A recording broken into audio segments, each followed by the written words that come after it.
I live in South Central. This is South Central. Liquor stores,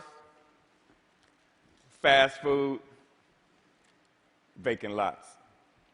So the city planners, they get together and they figure they're going to change the name South Central to make it represent something else. So they change it to South Los Angeles. Like this is going to fix what's really going wrong in the city. This is South Los Angeles. Liquor stores, fast food, vacant lots. Just like 26.5 million other Americans, I live in a food desert. South Central Los Angeles, home of the drive-through and the drive-by. Funny thing is, the drive-throughs are killing more people than the drive-by. People are dying from curable diseases in South Central Los Angeles. For instance, the obesity rate in my neighborhood is like 5 times higher than, say, Beverly Hills, which is like probably 8-10 miles away. I got tired of seeing this happening. And I wonder, how would you feel if you had no access to healthy food? If every time you walk out your door, you see the ill effects that the present food system have on your neighborhood?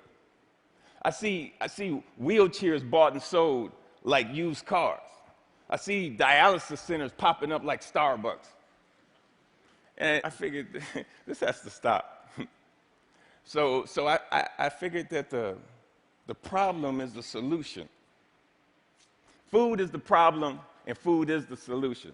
Plus, I got tired of driving 45 minutes round trip to get an apple that wasn't impregnated with pesticides. So what I did, I planted a food forest in front of my house.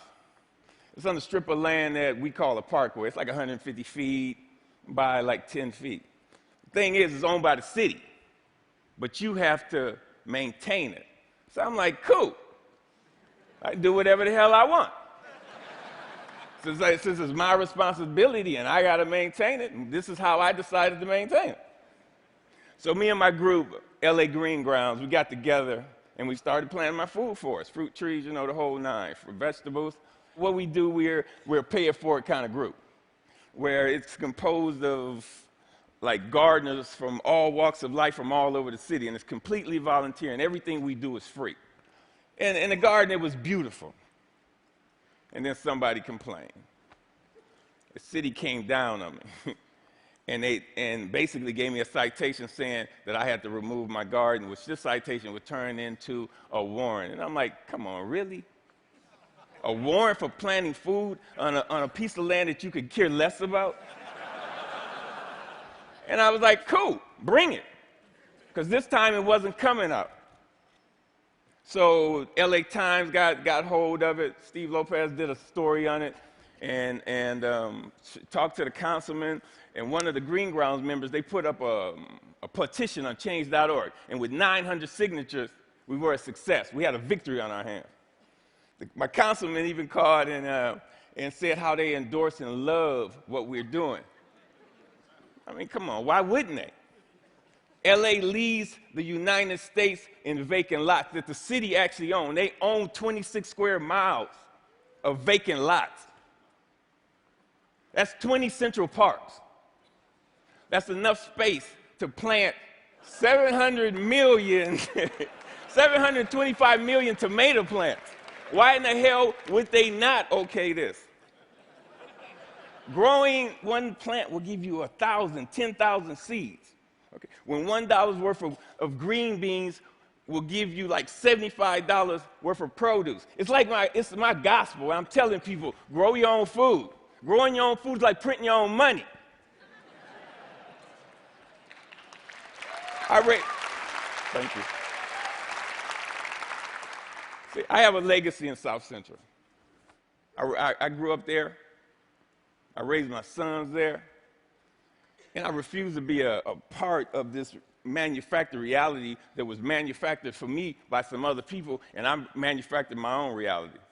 See, I'm an artist. Gardening is my graffiti. I grow my art. Just like a graffiti artist, where they beautify walls, me, I beautify lawns, parkways. I use the garden, the soil, like it's a piece of cloth. and the plants and the trees, that's my embellishment for that cloth. You'd be surprised what the soil could do if you let it be your canvas. You just couldn't imagine how amazing a sunflower is and how it affects people. So what happened? I have witnessed my garden become a tool for the education, a tool for the transformation of my neighborhood. To change the community, you have to change the composition of the soil. We are the soil. You'd be surprised how kids are affected by this.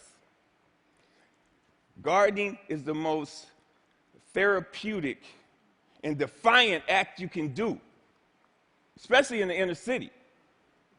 Plus, you get strawberries.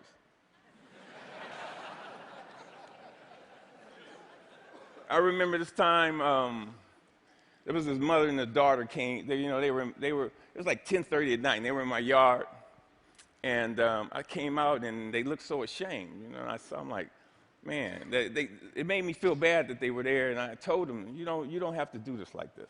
This is on the street for a reason. It made me feel ashamed to see people that was this close to me that was hungry. And this only reinforced why I do this. And people ask me, Finn, aren't you afraid people are going to steal your food? And I'm like, hell no, I ain't afraid they're going to steal it. That's why it's on the street. That's the whole idea. I want them to take it, but in the same time, I want them to take back their health. There's another time when I put a garden in this homeless shelter in downtown Los Angeles. The guys, they helped me unload the truck.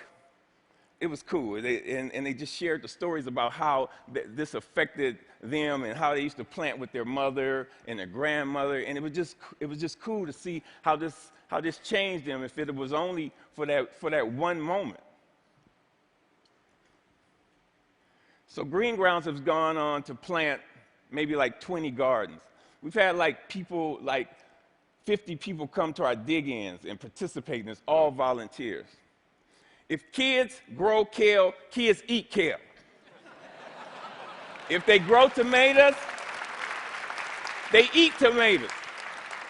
But when none of this is presented to them, if they're not shown how food affects the mind and the body, they blindly eat whatever the hell you put in front of them.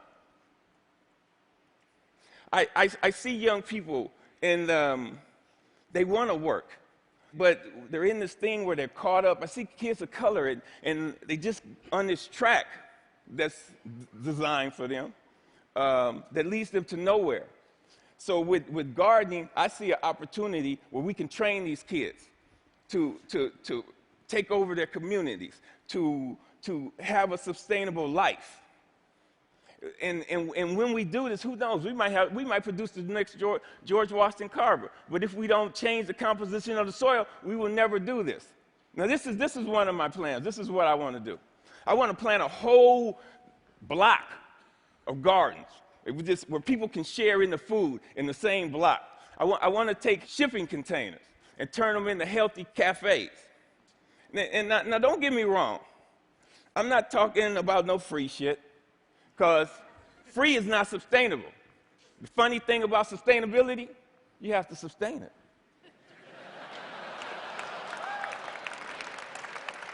What I'm talking about is putting people to work and getting kids off the street and letting them know the joy, the pride, and the honor in growing your own food. Opening farmers markets. So what I want to do here, we got to make this sexy. So I want us all to become ecolutionary, renegades, gangsters, gangster gardeners. We got to we got to flip the script on what a gangster is. If you ain't a gardener, you ain't gangster. Get gangster with your shovel, okay? And let that be your weapon of choice. So